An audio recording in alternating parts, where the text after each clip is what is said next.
Shukang Nishimi Shakrazam Vision in the Telebora Shangarosalo Katal, CDPU Habanok, Panda Vision Fiogritaka, Ara Panda Fiogri Okragi Majagi, Tripura Haste Hapani, Hoda Hamka Hodder and Tank with the Mojan Team Korai Majaka Anthony Emilizik Eba, Shopani, Chief Whip Kolani Sahatai, Telebora Proportionity Chairman Rupok Shurka, Telebora Ponjet Committee by Chairman Dilmor Sutrodor, Hodder Shamongtane, Ochinto Botacha Akashok.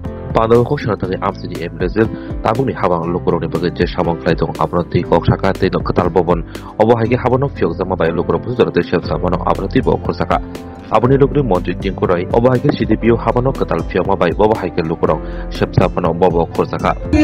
একটু আগে যেটা জানলাম যে আমাদের এই প্রজেক্টের যেটা cost ছিল, যেটা মূল্য ছিল, সেটা প্রায় 50 লক্ষ টাকা।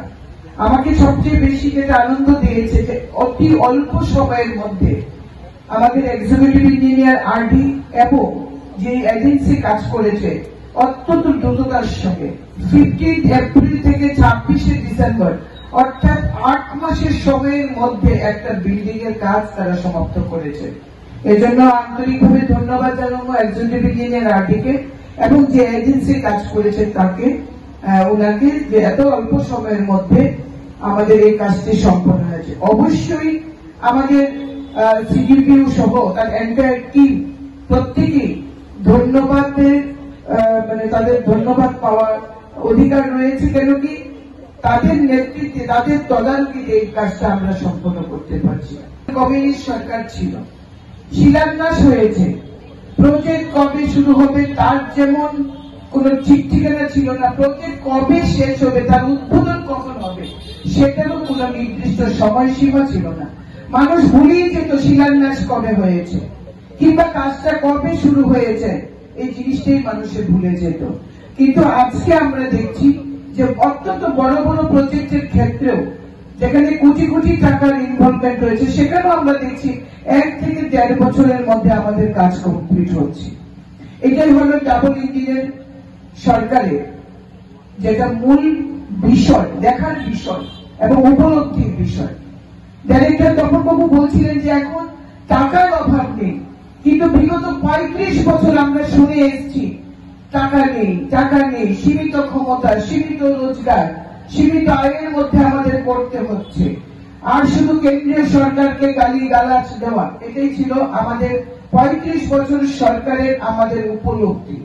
কিন্তু আজকে আমাদের সরকার যেমন রাজ্যকে বিকাশ করছে, আজকে আর এই 8 বছরের সরকারের সময় ত্রিপুরা রাজ্য আর 35 বছর আগের সরকারের ত্রিপুরা রাজ্যকে আপনারা একবার ভেবে দেখুন।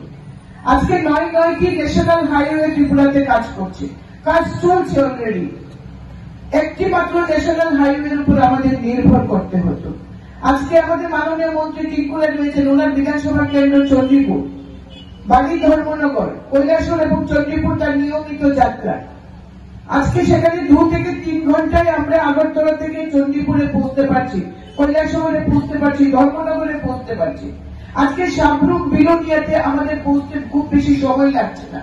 একটা সময় আমরা যখন যেতাম কাজে, সে আমার ওকালতির জীবনে হোক কিংবা রাজনৈতিক জীবনে, ধর্মনগরে যাওয়া মানে সঙ্গে একটা লাগেজ রাখা, একদিন থাকার পরিকল্পনা নিয়ে আমাদের যেতে হতো।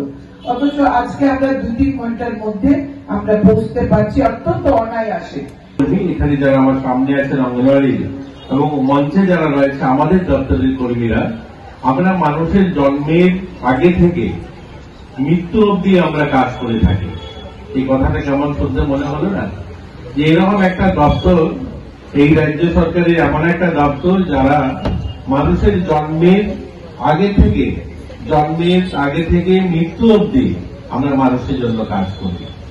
এর জন্য একটা সমাজ কল্যাণ দপ্তর, অর্থাৎ সমাজের প্রত্যেক পিছিয়ে পড়া মানুষের জীবন মান উন্নয়নের জন্য আমরা কাজ করি। আমরা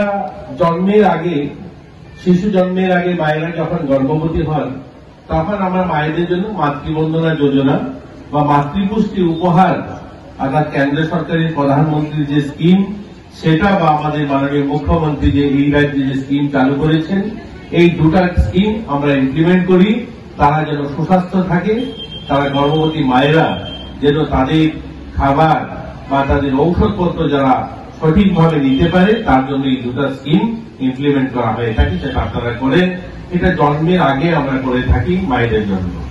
শিশু জন্ম হলো ওই দিন থেকে আমাদের অঙ্গনওয়াড়ি দিদি যারা রয়েছেন তাদের কাজ শুরু হয়ে যায় আইসিডিএস প্রকল্পের মাধ্যমে। তখন শুরু হয় তাদেরকে চাইল্ড ওয়েলফেয়ার কমিটি দ্বারা সেই শিশুরা যেন কোনো অবস্থাতে নির্যাতিত না হয়, বা আমাদের যারা রয়েছেন তাদেরকে টিকাকরণ, তাদেরকে স্বাস্থ্য পরীক্ষা করা, পরিপূরক আহার দেওয়া, এগুলো যেমন আমরা করি। পাশাপাশি শিশু কল্যাণ কমিটির দ্বারা ওই সমস্ত শিশুদের অধিকার যেন কোনো অবস্থাতে লঙ্ঘিত না হয় সেটার জন্য আমরা কাজ করে থাকি।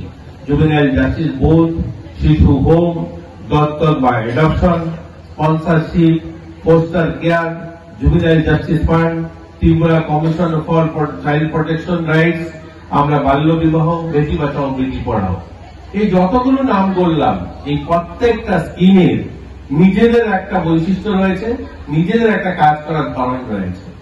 আমাদের কোনো কারণে যদি বাবার মৃত্যু হয়ে যায় বা বাবা না থাকে, ওই শিশুর জন্য যেমন আমাদের ফস্টার কেয়ার রয়েছে বা আমাদের স্পন্সরশিপ স্কিম রয়েছে, ওই সমস্ত ছেলেমেয়েদেরকে প্রতি মাসে 4,000 টাকা করে দিয়ে 18 বছর পর্যন্ত তার শিক্ষার ব্যবস্থা করা।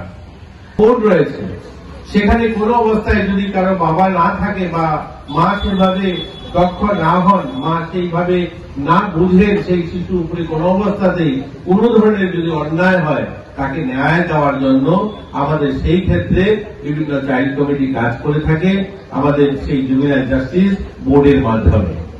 আমরা ত্রিপুরাতে Tripura commission for child protection এবং চাইল্ড রাইটস অ্যাক্ট তৈরি হয়েছে, যে আমরা শিশুরা যেন কোনো অবস্থাতেই কোথায় যেন তারা তার জীবন অর্থাৎ তাকে নিজেকে দাঁড় করাতে গিয়ে নিজে পড়াশোনাতে কোনো অবস্থাতে যেন অসুবিধা না হয়।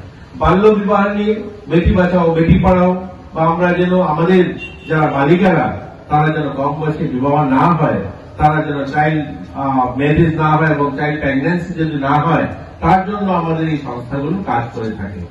আমাদের মহিলাদের জন্য এই দপ্তরটা এমন একটা দপ্তর যেখানে শিশু, মহিলা, বৃদ্ধ, অসহায় মানুষ, দিব্যাঙ্গ সকলের জন্য এই দপ্তরটা আসলে একটা ছোট বিল্ডিং মনে হতে পারে, কিন্তু এই দপ্তরটা প্রত্যেকটা মানুষের জন্য এই দপ্তরে কোনো না কোনো কিছু রয়েছে।